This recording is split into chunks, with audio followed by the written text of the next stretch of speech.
생명의 빵은 예수님 말씀. 연중 제19주일에는 요한복음서 6장 41절부터 51절을 읽고 묵상하고 나누고자 합니다. 오늘 복음서에서는 예수님께서는 나는 하늘에서 내려온 생명의 빵이다 라고 말씀하십니다. 예수님께서 나는 하늘에서 내려온 생명의 빵이라 말씀하시자 사람들은 저 사람은 요셉의 아들 예수가 아닌가? 그의 아버지와 어머니도 우리가 알고 있지 않은가? 그런데 저 사람이 어떻게 나는 하늘에서 내려왔다고 말할 수 있는가? 42절. 예수님의 말씀과 행동을 기록한 요한복음서는 예수님의 말씀과 행동을 기록한 것 이상의 뜻을 전달하고 있지만 우리들은 미처 그 이상의 뜻을 파악하지 못합니다. 왜냐하면 요한복음서를 읽는 우리는 그 시대와 그 지역에서 예수님과 살지 않았기 때문입니다. 지역성과 시간성의 제약에서 사건 현장에서 나온 현장의 모습을 볼 수 없습니다. 그래서 영성대가들은 요한복음서를 읽을 때 그 사건 현장에 들어가 듣고 보라는 것입니다. 우리는 모든 복음서가 편집된 후 많은 시간이 지난 후 남을 통하여 알았기에 복음서 편집자들보다도 예수님을 더 많이 더 잘 알고 있다는 착각에 빠집니다. 오늘 복음서에서 유다인들이 수군거리는 소리를 듣고 읽고 우리는 다른 복음서에 나온 이야기를 떠올리며 이 사람들의 어리석음을 지적합니다. 당신들은 요셉의 아들이라고 수군대는데 마리아가 천사에게 질문한 말을 못 들으셨소? 저는 남자를 알지 못하는데 어떻게 그런 일이 있을 수 있겠습니까? 루카복음 1장 34절. 요셉이 한 행동을 살펴봅시다. 마리아가 요셉과 약혼을 했는데 그들이 같이 살기 전에 마리아가 성령으로 말미암아 잉태한 사실이 드러났다. 요셉은 마리아 일을 세상에 드러내고 싶지 않았으므로 남모르게 마리아와 파혼하기로 작정하였다. 마태복음 1장 19절부터 20절. 요셉도 마리아도 예수님을 자신의 아들이라고 인정하지 않았는데 유대인들은 요셉의 아들이라고 수군거립니다. 어느 복음서에서는 모욕적인 표현으로 자녀들은 아버지 누구의 아들, 딸이라 해야 하는데 어머니의 아들, 마리아 아들이라고 합니다. 요셉이 일찍 죽고 그 지역 마을 사람들이 요셉을 잘 모른다고 어떻게 어머니 마리아 아들이라고 할 수가 있겠습니까? 더군다나 정원 기간 중에 마리아가 임신했는데 요셉이 모르는 어떤 남자의 아들인가 봐. 마리아가 돌맞아 죽지 않는 게 신기해 등등. 예수님은 요셉의 아들도 마리아의 아들도 아니라는 이야기는 예수님을 따라다니는 제자들은 알게 되었고 시간이 흐른 후 마태오 복음서와 루카 복음서에 기록된 것입니다. 유대인들은 예수님께서 하늘에서 내려오셨다는 말씀을 문제 삼았지만 제자들은 예수님의 살을 먹고 피를 마시는 사람은 영원한 생명을 얻는다라는 말씀에 이 말씀은 듣기가 너무 거북하다라고 하였습니다. 요한복음 6장 60절. 예수님 시대나 오늘날 사람들은 자신이 알고 있는 지식과 정보로 타인의 말과 행동을 판단한 잘못을 저지릅니다. 오늘 복음서에서 예수님께서는 나를 보내신 아버지께서 이끌어주지 않으시면 아무도 나에게 올 수 없다. 44절. 예수님께서는 유대인들에게 이렇게 말씀하셨습니다. 뿐만 아니라 제자들에게 이렇게 말씀하십니다. 그렇기 때문에 아버지께서 허락하지 않으시면 아무도 나에게 올 수 없다라고 너에게 말한 것이다. 65절. 최후의 만찬 이전 가파르나움 회당에서 예수님께서 이렇게 가르치실 때 많은 제자들은 예수님을 떠났지만 12 제자들은 예수님을 떠나지 않았습니다. 왜일까요? 그것은 12 제자들 중 베드로의 말을 통하여 이렇게 기록되었습니다. 주님께서는 영원한 생명의 말씀이 있습니다. 요한복음 6장 69절. 베드로나 11 제자들은 예수님께서 말씀하신 살과 피가 바로 예수님의 말씀인 것을 깨달은 것입니다. 오늘 복음서에서 예수님께서 말씀하신 내용을 유다인들이나 예수님을 떠난 제자들은 자기가 아는 지식과 정보로 예수님의 말씀을 이해하였습니다. 말과 글은 소통의 도구이지만 때론 선입견의 그물망이기도 합니다. 물고기 잡을 때 쓰는 그물망으로 물고기를 잡은 후 그물을 버려야 하는데 우리는 그물을 몸에 지닌 채 살아갑니다. 그물을 버리는 첫 번째 단계는 마리아의 태도에서 배울 수 있습니다. 루카 복음서에서 천사가 마리아를 찾아가 은총이 가득하니여 기뻐하여라. 주님께서 너와 함께 계시다. 1장 28절. 이 말에 마리아는 몹시 놀랐다.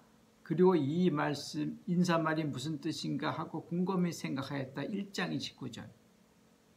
곰곰이 생각하지 않는 사람들과 그 사람들이 살고 있는 이 시대에 쉽게 지식과 정보들을 얻을 수 있는 시대, 모든 것이 초단위로 변화하는 시대, 지나간 것은 낡은 것으로 생각하는 시대에서 곰곰이 생각하는 것은 점점 어려워집니다. 종교적인 색깔이 없는 사색, 명상이나 생각하면서 사는 삶은 기대할 수 없습니다. 성경학자나 신학자들은 마테오, 마르코, 루카 복음서보다 요한복음서를 읽고 이해하는 데 힘이 든다고 합니다. 왜 그럴까요? 요한복음서는 이 복음서를 편집한 공동체가 생각하면서 사색하면서 생각의 언어로 기록하였기 때문입니다. 그리고 공간 복음서와 달리 이미 신자가 된 사람들이 요한복음서를 읽고 예수님께서 메시아시며 하나님의 아들이심을 여러분이 믿고 또 그렇게 믿어서 그분의 이름으로 생명을 얻게 하려는 것이기 때문입니다. 요한복음 20장 31절. 요한복음서는 다른 복음서와 달리 요한복음서 편집 공동체의 확신에서 시작합니다. 요한복음서를 편집한 공동체는 로마의 식민지 귀족과 시민들을 상대로 그리스도교 교리를 논증하는 과정에서 그리스 철학의 여러 가지 개념을 사용하였기 때문에 그리스 철학 개념에 익숙하지 않은 사람들은 이해하기 어려운 것입니다. 공간 복음서보다 더 형이삭적이고 더 논리적입니다. 로마가 군사적으로 정치적으로 그리스를 정복하여 식민지로 삼았지만 그리스 귀족과 시민들은 정신적으로 문화적으로 로마보다 높은 수준에 있었습니다. 지난번 말씀드린 바 요한복음서에서는 미사 때 성찬의 전례에 대한 아무런 말을 하지 않습니다. 그리스 사람들의 사고와 논리로 말하자면 어떻게 하나님을 사람들이 만들 수 있어? 만들어진다면 그것은 우리가 만든 그리스 신화가 되는 것이야. 사제가 경문을 읽어 면병과 포도주가 예수님의 몸과 피로 변한다고? 그리스 철학에서 말하는 변화는 우리들의 감각기관으로 감지할 수 있어야 변화라고 말합니다. 피로 변화된 포도주는 포도주 맛이 아닌 피가 혀로 입에서 감지되어야 하는 것입니다. 성찬의 전례 때 사제들이 변화된 예수님의 살과 피를 먹고 마시지만 신자들은 살만 먹을 뿐 예수님의 피를 마시지 못합니다. 변화된 포도주에서 피냄새와 맛을 느끼지 못한다면 교리에 대한 의심과 회의가 미사 때마다 들 것입니다. 천주교 신학자 등 적지 않은 사람들이 이를 변화라 말하지 말고 복음서에 나온 표징이라는 말을 사용해야 한다는 것입니다. 복음서 어느 곳에서도 우리가 교리에서 배운 성변화를 말하지 않습니다. 다만 루카 복음서에서만 너희는 나를 기억하여 이 일을 행하여라고 하였습니다. 루카복음 22장 19절. 영원한 생명을 진정으로 원하신다면 예수님의 말씀을 하루에 한 번이라도 시간을 내셔서 읽고 듣고 묵상하는 것이 오늘 요한복음서를 통하여 표현된 영원한 생명을 얻는 길이면 방법입니다. 이렇게 하시면 언젠가 생명을 주시는 예수님의 말씀으로 자신의 영적인 삶이 풍부해지고 예수님께서 말씀하신 영원한 생명이 이런 것이구나 라는 걸 느끼시고 확신을 가지실 겁니다.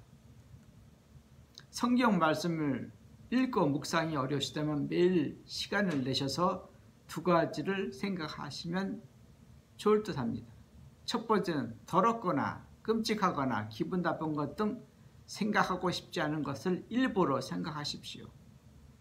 두 번째는 아름답고 흐뭇하고 기쁘고 즐거운 것, 좋은 것을 생각해 보십시오. 첫 번째 것을 오래 깊이 생각하시면 얼마 지나지 않아 여러분들 중 어떤 분들은 몸이 나빠지고 정신과 의사와 상담을 하게 될 것입니다. 두 번째 말씀드린 것을 오래 깊이 생각하시면 얼마 지나지 않아 여러분들의 얼굴과 마음은 밝아지고 커지고 얼굴에서는 빛이 나고 마음은 온 세상을 담아도 남을 큰 마음으로 바뀌게 될 것입니다. 생명을 주는 말씀을 1년에 한 번, 한 달에 한 번, 일주일에 한 번만 묵상하라고 누군가 얘기한다면 그대로 하시겠습니까? 결코 그러지 않으실 겁니다. 체험하신 분들은 결코 남이 말한 대로 따르지 않습니다. 오늘 복음서 묵상을 통하여 나누고 싶은 것은 예수님께서 말씀하신 생명의 빵이 하늘에서 내려온 만나라면 그 옛날 광야에서 위대한들이 하루에 먹을 양식을 구하기 위하여 들판을 헤매며 보낸 시간과 노력을 해야 합니다. 예수님과 살과 피라면 살만 먹지 마시고 피도 마셔야 하고 그것도 일주일에 한 번이 아니라 매일 먹고 마셔야 합니다. 그 살과 피를 시간적, 장소적 제약이나 제한에서 벗어나 누구나 원하는 대로 먹고 마실 수 있어야 합니다. 하늘에서 내려온 만나를 먹었던 사람, 예수님의 살과 피를 마셨던 사람, 예수님의 말씀을 묵상하는 사람들은 무엇이 영원한 생명을 주는지 자기 확신이 있습니다. 자기 확신이 있는 사람은 누가 옆에서 확신 없이 앵무새처럼 남 따라 하는 소리를 정말 새소리로 여깁니다. 여러분도 새소리와 예수님의 생명의 말씀을 분별하고 알아듣는 복된 삶이 영원했으면 합니다. 고맙습니다.